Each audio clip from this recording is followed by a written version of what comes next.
राधे राधे भक्तों, आइए जानते हैं इस वीडियो में कि नाग पंचमी को नागों को दूध क्यों चढ़ाया जाता है।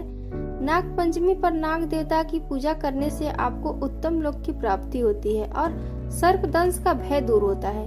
नाग पंचमी का व्रत जो लोग करते हैं उनके लिए नाग पंचमी की व्रत कथा का पाठ करना अनिवार्य है। मान्यता है कि नाग पंचमी के दिन भविष्य पुराण में बताई गई इस कथा का पाठ करने से आपको इस लोक में उत्तम फल की प्राप्ति होती है और आपके कुल में सर्पदंश से किसी की मृत्यु नहीं होती है। आइए अब कथा की ओर चलते हैं। प्राचीन समय की बात है। सुमंत मुनि बोले, राजन, अब मैं पंचमी कल्प का वर्णन करता हूँ।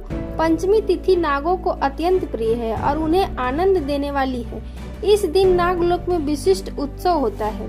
पंचमी तिथि को जो व्यक्ति नागों को दूध से स्नान कराता है उसके कुल में वासुकी, तक्षक, कालिया, मणिभद्र, एरावत, धृष्टराज, करकोटक तथा धनंजय ये सभी बड़े बड़े नाग अभय दान देते हैं। उसके कुल में सर्प का भय नहीं रहता है। एक बार माता के साप से नाग गढ़ जलने लग गए थे, इसीलिए उस दाह की व्यथा को दूर करने के लिए पंचमी को गाय के दूध से नागों को आज भी लोग स्नान कराते हैं। राजा ने पूछा, महाराज, नाग माता ने नागों को क्यों श्राप दिया था और फिर वे कैसे बच गए?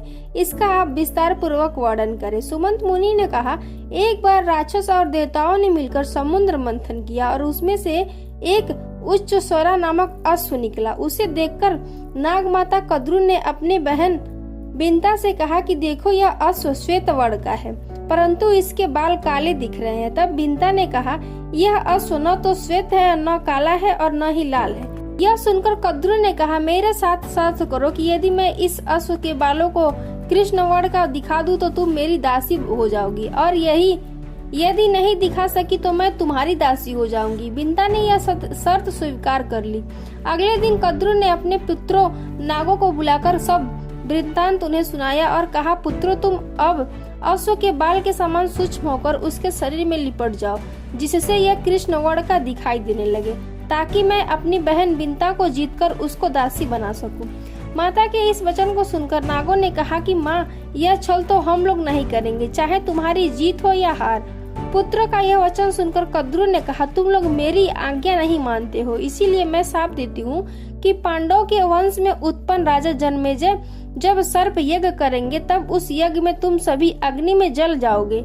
इतना कहकर कद्रू चुप हो गई। अपनी माँ का श्राप सुनकर नागगढ़ बहुत घबराए और वासिकों को साथ में लेकर ब्रह्मा जी के पास पहुँचे तथा ब्रह्मा जी को सारा वृत्तांत सुनाया। इस पर ब्रह्मा जी ने कहा, वासुकी, चिंता मत करो, मेरी बात सुनो। यायावर वंश में बहुत बड़ा तपस्वी जरकात्रु नाम वाली बहन का विवाह कर देना और वह जो भी कहे उसका वचन स्वीकार कर लेना। उसे आस्तिक नामक एक विख्यात पुत्र उत्पन्न होगा। वह जन्मेजय के सर्प यज्ञ को रोकेगा और तुम लोगों की रक्षा करेगा। ब्रह्मा जी की बात सुन सभी नागगढ़ प्रसन्न हो गए और अपने लोक में आ गए। ब्रह्मा जी ने पंचमी के दिन वर दिया था और आस्तिक मुनि ने पंचमी को ही नागों की रक्षा की थी, अतः पंचमी तिथि नागों को बहुत प्रिय है। आशा करती हूँ कि आपको यह जानकारी पसंद आई होगी। अगर पसंद आई है तो एक लाइक जरूर करें। मिलते हैं फिर से एक नई जानकारी के साथ। जय सीताराम।